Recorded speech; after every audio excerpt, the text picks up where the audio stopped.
Welcome to Small Spark Theory. This podcast is designed as a collection of thoughts, ideas, and practical tips on using marginal gains to help your agency new business endeavours. Small Spark Theory is created and hosted by me, Lucy Mann of Gunpowder Consulting. Hello and welcome back to Small Spark Theory. We are back not in the pod today, but we are by telecommunication wonders. I am speaking online with Phil Gripton from Waypoint Partners, the growth advisory firm for agencies. Welcome, Phil. Thank you very much. It's very nice to be here. Tell our listeners where exactly you are. I'm physically sat in the middle of Edinburgh, the most beautiful city in Europe, I believe. As I look out the window, it is not raining. That is a unique thing. So it's it's all good in Edinburgh today. Really nice. Fabulous. I'm ashamed to say that I actually went to Edinburgh this year for the first time, and it was the hottest weekend of the year so far in London, and it was 11 degrees and raining the whole weekend in Edinburgh, but it was still beautiful. Yeah, well, that's pretty much the way it runs sometimes. But, I think Edinburgh's got the only sort of main shopping street with all of your brands on the right-hand side and a 12th century castle on the left-hand side. So I'll go for the beauty above the temperature. Exactly. Well, it's really lovely to have you with us today. And the reason that I wanted to talk to you was I'm conscious that in all of the episodes that we've done so far, I'm probably guilty of us being a little bit London centric. And chatting to you a month or so ago and some of the things that you've been working with agencies up in the north, I thought it would be a great opportunity to chat to you about some of the opportunity for agencies that with less of a soft southern focus. So, but first of all, it would be great if you could tell our listeners a little bit about your career to date and your role at Waypoint. Yeah, sure, of course. And I look forward to being able to tell everybody about the relative merits of the North and Scotland. So anyway, back to me. I guess, unfortunately, I hit the ripe old age of 50 this year, which was a big moment for me. But that means I've done 27 years so far in terms of sort of general senior leadership roles, commercial leadership. I did 16 years in sales and marketing where I was driving corporate sales teams. And that was across a whole host of segments, everything from kind of IT consulting, software, then into telecoms, before I then pivoted into the agency scene in 2009, where I then ran what was the UK's largest independent search agency. That was Big Mouth Media, at which point my remit there was to take that through to a transaction, which was sold into LBI Digitas. I then became Chief Operating Officer at LBI Digitas for a period until we sold that business to Publicis. Following that, I then did a period client side where I ran the UK's only publicly listed online dating company, which was an interesting time of my career, competing with Tinder and people like that, which was great fun. We sold that business in 2014. And then I went into a disruptive energy play, which was again digitally led. That was First Utility, where I was Chief Operating Officer there for 3 years. That was a 3-year turnaround and sale play, and we sold that and completed it in 2018 to Shell. So I've done through 5 different transactions in my career. I've worked both client side, agency side, and corporate side, which kind of gives me a bit of an interesting flavor when I'm out meeting my clients, because I've been the buyer, the seller, and the user of all the services that we're talking about every day. So it does give me quite a unique position. Since then, I've done some non-exec stuff where I've been non-exec for various agencies, and most recently joining Waypoint, which we set up the Waypoint North business back in 2018, in July. That was, as you said in your introduction, that was just recognizing the need to have the similar services we're offering in London successfully into the north of England and Scotland. There are an absolute plethora of very, very highly talented agencies with some great abilities and some good client connectivity in that space, and they needed some assistance. So it made perfect sense to do that. And ever since July, I've been doing exactly that and really enjoying it, working with a sort of a wide range of clients and helping them grow their agency to get to a point where they're being more successful, but also where they're creating value in the asset that then potentially could be transacted at a later stage. So yeah, it's been a real exciting period over the last sort of 18 months. Brill. And just for anybody that hasn't come across Waypoint before, So Otto set up Waypoint. How long was it? Maybe about 8 years, 9 years? Yes, so I think Otto and Miles, so it was Otto Stevens and Miles Welsh got together probably about that long ago, and then the version that is currently running of Waypoint is about 5 years or so old. They built out a growth advisory and then an M&A proposition in this space, specialists in creative, digital, marketing and MarTech. That's the only space we work in, and then brought together a partner group of now some 9 partners across London for the south, Edinburgh in the north of Scotland, and also New York now, where we've got a couple of partners in New York too, addressing the US. So yeah, the business has gone from nothing to now something significant. We're 24 people in total now. There's a good sort of range of deals coming through, quite a bit of deal flow in terms of the M&A. And we've got effectively around about 65 clients that we're currently working with in developing their agencies. Grand. Fantastic.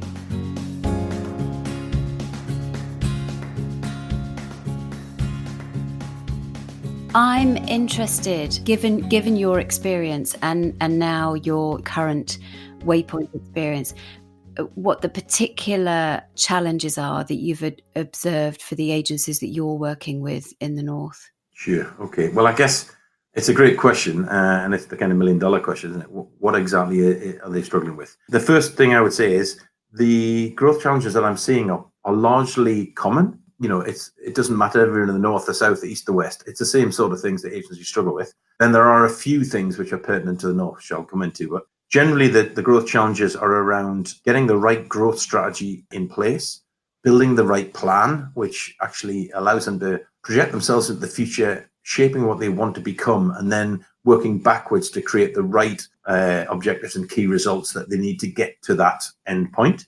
And then the execution of that plan. So writing a plan is one thing, making it happen is another. So what we see is it's about taking stock of exactly where the agency is and what is good, bad, and indifferent about it. Then it's about creating that deliverable growth plan with them to allow their senior teams to focus on the things that matter. There's a lot of diversion in this industry that people get wrapped up in, and they need to become very focused on the things that matter. Then it's about working with them to ensure that they stay focused on the plan. And that's the uniqueness of our model, is that we tend to work with people over a long period of time before they go to any sort of transaction. It could be 3 years, it could be 4 or 5 years that we will be advising that client as they grow to a point then that will become a valuable asset. So it's helping to shape them through that process to maximize the value of their asset. Clearly, because we're very skilled in M&A and we understand the buyer market landscape, we can help any agency shape itself to be the most attractive asset to the buyer community. And that's what we're doing. So it's definitely around growth strategy, planning, execution for sure. Second of all, I think the second most pertinent point at the moment is sales and marketing. The whole need to become proactive and outbound and able to become a brief maker rather than a brief taker, I don't think has ever been stronger. There's far too many people who are still sitting waiting for the phone to ring, are still only looking at RFPs and answering those, instead of actually getting their value proposition right, taking it out to the market and showing people why they should contract with them. There's also a good deal of them who are not focusing on the fact that they're there to solve business problems for clients. They're still talking about competence and capability and capacity rather than what business problem am I solving, how much is that business problem costing you, and so on and so forth. So we're doing a lot of work at the moment helping agencies reshape how they think about their proposition that they're taking to market, and then what's the right mechanism for them to go out with new business development to go and project that value and then create the reason for change. I think there's no longer acceptable to be passive in that. You have to go out there and create the reason why your client will do something different and why they should do it the way you want them to do it. And then finally on that, we find that they often don't have a scalable or repeatable sales process. So they're kind of handing it to one individual in their agency and they hope that that person can have good conversations and buy a few lunches and some business will come. Well, unfortunately, that's not the reality, is it? So No. We're helping those guys get together something that is scalable and repeatable, such that where they have one biz dev person, they get 1x. If they have 2, they get 2x, 3x, and 4x, etc. So it's about that repeatability, scalability that really is something that we're doing a lot of. I guess the third point then is about operational control and profitability. So helping our clients to ensure they're delivering great client work, but in a profitable way is really difficult for them sometimes. We help them become aware of the challenges they've got in that space. You know, there isn't a single agency who isn't over servicing their clients. There isn't a single agency who gives away discounts too easily. There's loads of people who don't have their billability right or their utilization rates right. Every agency doesn't quite know what their rate card should be and therefore is underpricing things. They're all looking about how they optimize things, but they may be optimizing the wrong things. So part of the operational control and profitability work we do with them is to help them understand what they should be doing, looking at the core metrics that matter, and then giving them some industry understanding about what they should be driving, in those metrics, and helping them, remove wastage. So there's a good deal of work going on there in the various bits that we do to help the clients get stronger, better, to create more profitability, to allow them to fuel the growth of their business. Because one thing I do agree with Simon Sinek on is that profit is fuel. And if you've got that profit, you can then fund the other ventures you want to do. And then I guess the final part of that piece then is about supporting and advising the senior team. So in these agencies, they often have a senior team who've come up from being super doers, i.e. they've been working on the shop floor, they've rose up through the ranks, but they haven't necessarily had the rounding in terms of how to lead, how to create momentum, how to empower their teams, etc.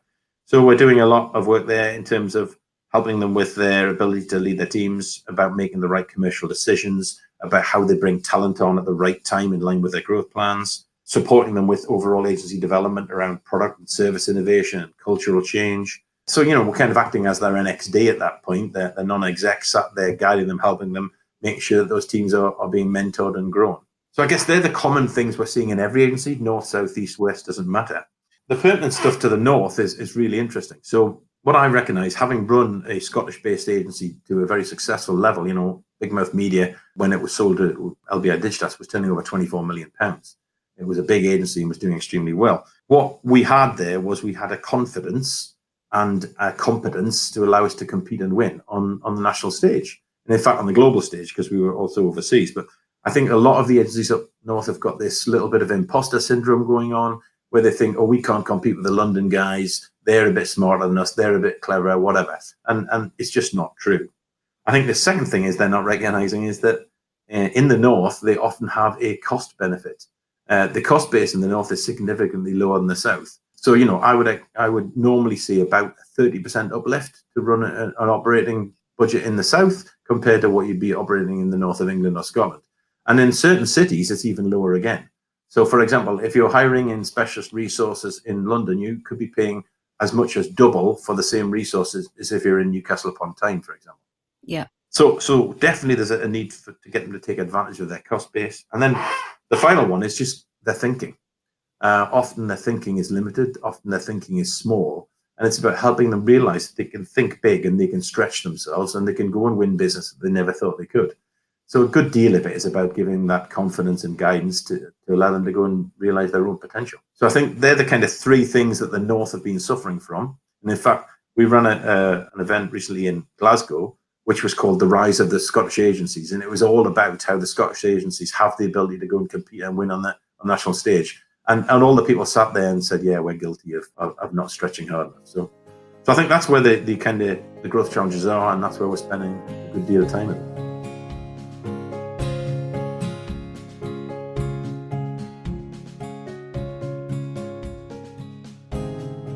It's an interesting point that you raise, and I wonder, I was having a conversation with somebody recently in a particular area of Bristol, and I've always been really conscious that over all of my years in new business and working with different agencies, trying to remove all of the barriers that will get in the way of new business. And it's very easy for barriers to crop up, that then start to erode your confidence. And if it erodes your confidence, then you just stop doing things because there's something in your head that's saying, and they're not going to want to buy this.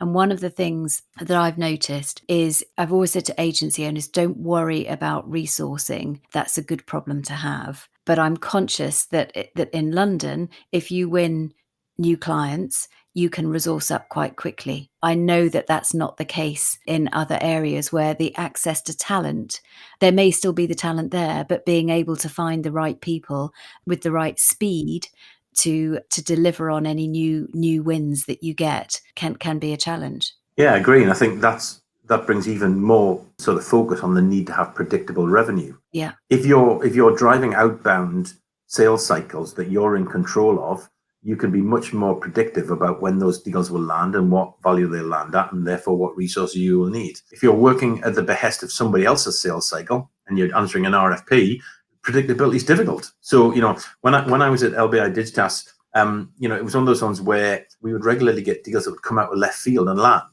and the client directors would be delighted. We've just won this contract, and I'd be devastated because as the person heading operations, I was the person who had to find the resource to deliver it. And what I ended up doing was having to go out to subcontract and getting contractors to do the work, which meant all of the profitability of the deal was written off. So, I think the more that you can focus on business development being proactive and in your control, driving value that the client then warrants, will give you the predictability of your revenue, such that you can resource effectively and timely. And then it should mean less about where you are. It should be more about you knowing what's coming next. I think the amount of times I'll hear through my career, salespeople have said to me, "Oh, that deal, it's coming in at the end of the quarter." It's just not acceptable. I want to know exactly when it's coming. I want to know what day. I want to know what time of the day. And if you've done your sales process properly, you know how your client is buying, then you will understand that, because there is a defined process in every organization about how they buy something, and they will have PO systems, and they will have, you'll have to be supplier and so on and so forth. All those things have to be done before they can buy from you. So unless you understand that, how can you ever predict when a sale will arrive? No, exactly. Okay, so we've touched on some of the challenges.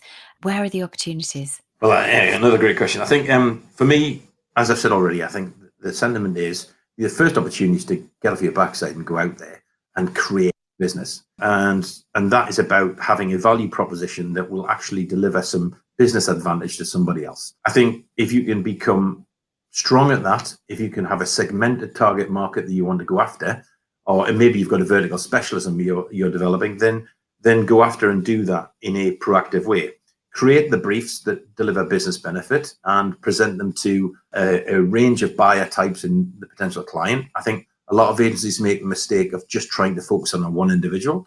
They maybe try and hit the head of marketing or the CMO or something, or maybe even just the head of, if it's a search business, maybe just the head of SEO or something like that.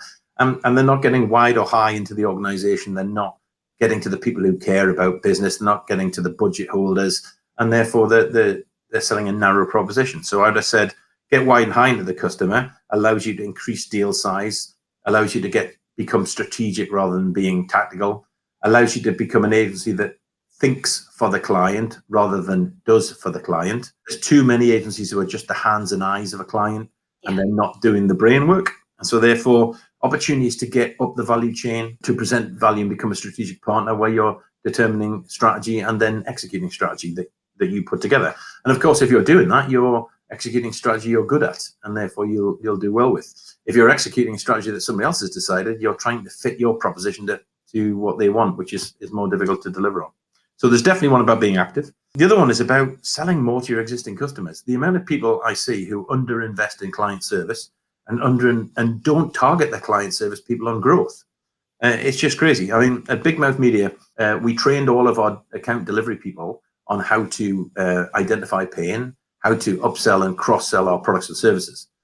They went from a run rate of £15,000 a month of upsell and cross-sell after training to a run rate of £290,000 over 3 months. So they went up to nearly 100 grand a month from 15, just by asking the right questions, expanding the conversations and finding opportunities. So I think there's a lot more you can sell to your existing clients if you're focused on it. But you need to make sure that your people are skilled, gold, and then incentivized to go and do it. And a lot of agencies don't think about that. I think the third one for me is geography. I always say to the guys here, go to London and compete. You've got a cost advantage. What about going international? There's a lot of opportunity in the US if you can land there well. You don't need to be worried about borders. You just need to be worried about your ability to stretch into them. So I would push them on geography. As I've said already, big thing about moving up the value chain and getting to that point where you can sell high value, high margin strategy work rather than low value, low margin executional work. And I think the other thing that a lot of agencies are missing at the moment is there's a real opportunity to get beyond the acquisition cycle. So a lot of agencies at the moment think it's only about marketing and only about the front end and only about client acquisition. What about the service journeys? When I was chief operating officer at First Utility, one of my biggest issues was the home move challenge. every year, 11% of my base would move home. And as they moved home, I had a chance to sell them a new contract in their new home. I kept their old home because I already had the meter in there. But, if you think about that as a channel, it was 110,000 sales opportunity every year. And because they were having to call me in order to move house anyway, the CPAs were fractional in comparison to what they would be if I was out in the market in trying to do the acquisition. So, agencies can help in that. Agencies have skills and abilities to help in those sort of service journeys as well. So don't just think about the acquisition funnel. Something we talk about a lot on here actually is thinking about the user experience of your client, because every client can buy a similar service for a similar price, for a similar strategy, similar technology, or whatever discipline you are. They can buy a similar output somewhere else, but it's the experience of working with you and how well optimized all those individual steps are that can absolutely make the difference between you being given the contract for another division in the same business or being retained for another 3 years or referred to sales. Exactly so. So, I'm sure we talk a bit longer. I'll give you some of the insights I've been given over the years, and a lot of them are about making sure that you deliver something that's exceptional. But exceptional doesn't just have to be the work itself, it's the way in which you do the work. Exactly. So a couple more things I think are opportunities. First of all, brands are in housing. Everybody's seeing that as a threat. I think that's a massive opportunity. If someone's in housing, they need some assistance to in-house. They need skill sets to support them in-house. They need some strategy pieces that they can't do themselves. They might even need some burstable content creation because they can't do all of it themselves at peak and flow. So, there's all you've got to do is think differently about what an in-housing opportunity means. So there's definitely something there. And then the other ones for me is go sell to larger brands than you do right now. There's too many people who are sat in the mid-market because they don't have the confidence to go and sell to a FTSE 350 or a FTSE 250. If you're doing what you're doing it well, then anybody can buy it.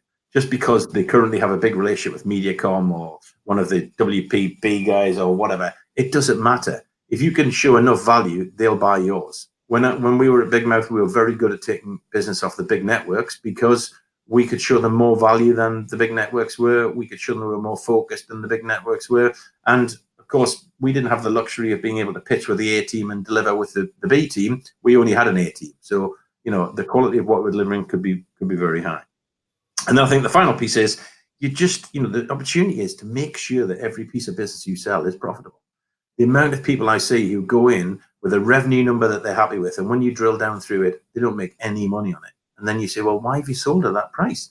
Well, because that's what I thought they wanted to buy it at. So massive opportunity. And just doing that with clients at the moment, I've seen people double their EBITDA in 12 months just by qualifying out a bad business and signing good business. It's as simple as that.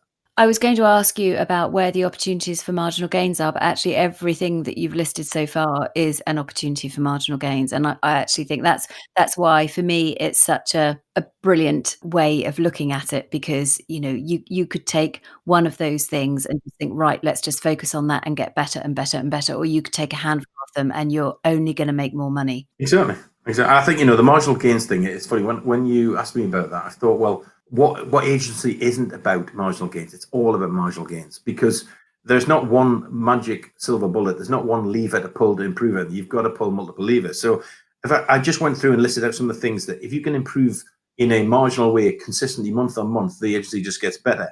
Things like billability, utilization, rate card improvement, profit per customer, cost to serve, efficiency, or gross profit per head. All of those things, if you focus on them, measure them, track them, and then work to improve them, your agency just gets better and better and better.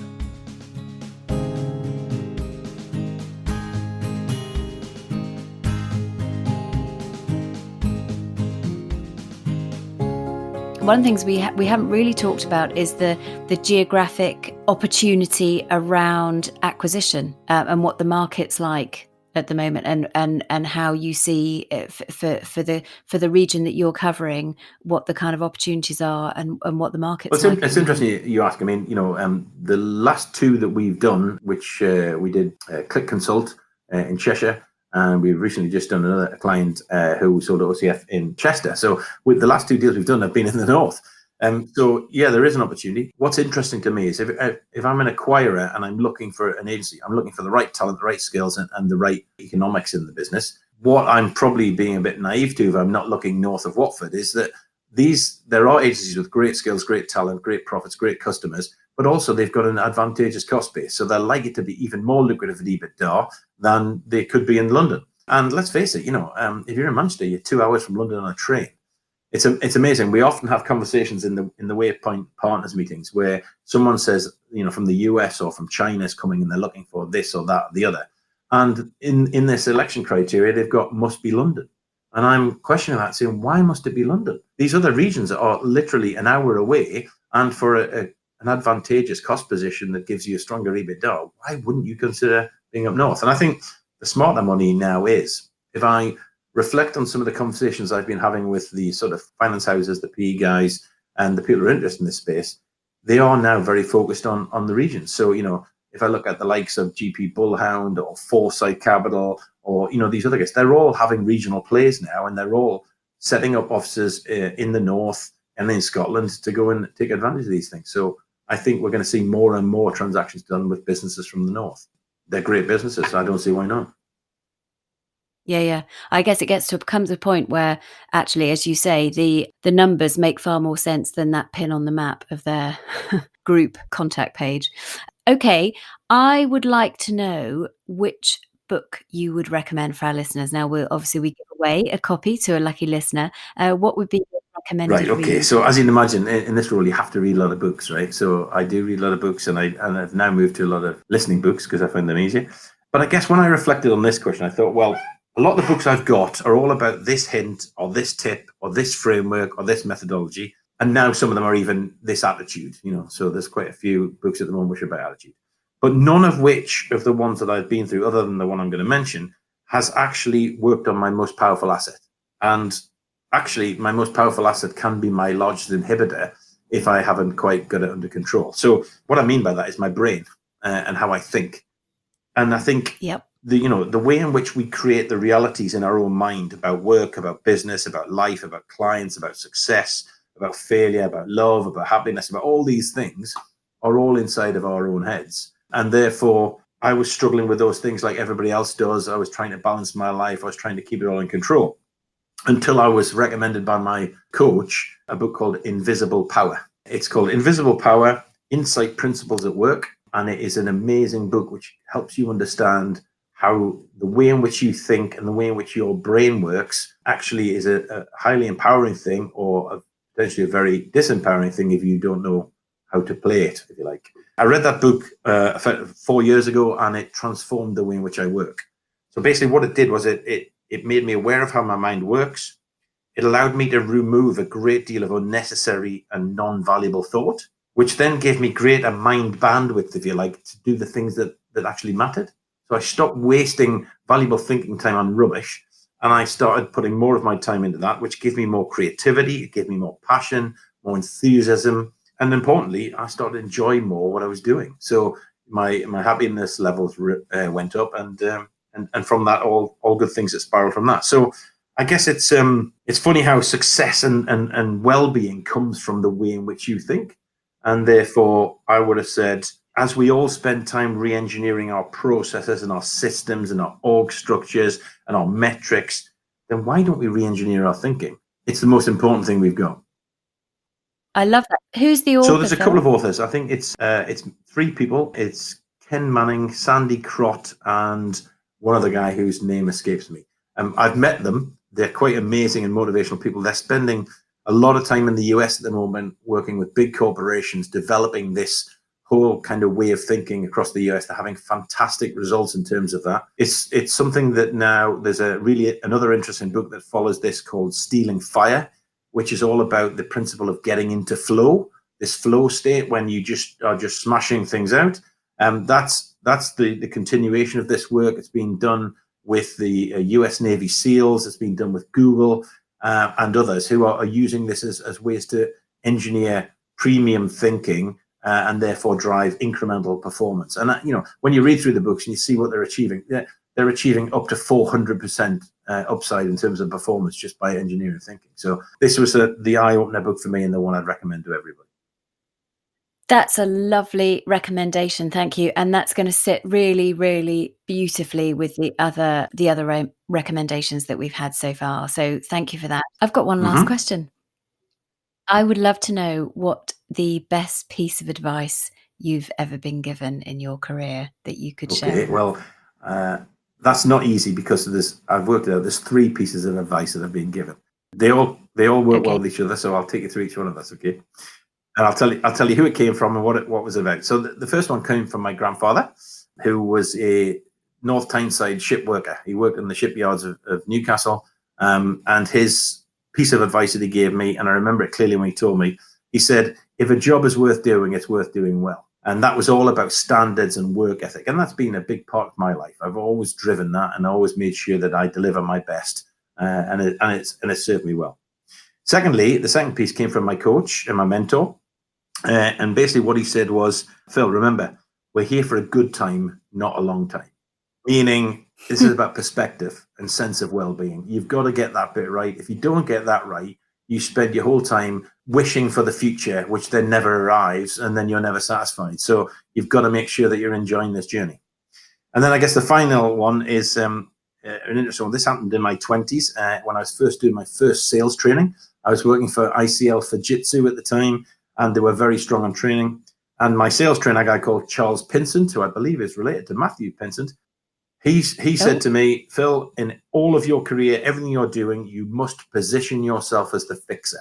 So no matter what is broken, your job is to position yourself as the fixer. So whatever the client problem is, you need to somehow become the person that brokers the fix for that client." And I guess why that's resonated for me is because what I found is clients like people who solve their problems and are prepared to work through their problems, no matter if it's in your sweet spot or not. And what I tend to do in that is, no matter if it's something that's within my remit at that moment, or whether I have to go and broker a relationship with somebody else or find a way to solve the problem through some third party, that's what I'll do. And when you're seen as the fixer by your client is extremely loyal, will pay you for your service, and loves you for it. So I would definitely say be the fixer. That's a lovely mindset, though, isn't it? Because thinking about it, it goes beyond just client relationships. If anyone adopts that kind of mindset, it applies in a company and to with your peers and with your boss or with your employees. That goes It across the board, absolutely doesn't doesn't it? it? And like I said, it's in my mind. It's always there. I can see his face the time he said it, and it reminds me all the time. And it's like, okay, what's the problem here? Can I fix it? I'll find a way, and that way it allows me to deliver more value. I had a boss years and years ago in one of my first jobs who always said, "Bring me solutions, don't bring me problems." It's a same school of thought. That always sits there in the back of my mind thinking, yeah, don't talk about a problem, try and find a solution. It might not be the right one, but offer a solution anyway. That's really, really helpful. Phil, you've been an absolute delight and so much fantastic advice there for agencies. Thank you for taking the time to come and join us on here and enjoy, hopefully, sunny Edinburgh. Well, it's been my pleasure. Thank you very much. It's always good to share these things. Like I said, I love being in front of people, sharing the ideas, etc., that we're doing, and so far it's resonating. So it's a pleasure for me, and thank you very much for your time. Appreciate it. Oh, you're welcome. And listeners, don't forget you can get a copy of The Invisible Power. We'll be picking a winner. All you have to do is join in the conversation on Twitter at Gunpowder Tweets using the hashtag #SmallSparkTheory, and we will pick a winner and send a copy out to one of you. We'll be back next month with another episode. And in the meantime, Phil, thanks so much. Thank you very much.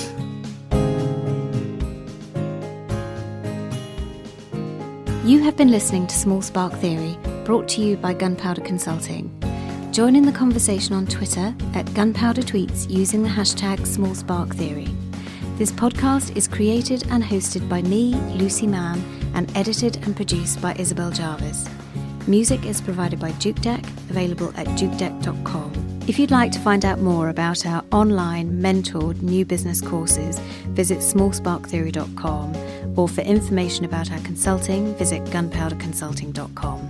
And if you enjoyed today's episode, head to iTunes and leave us a star.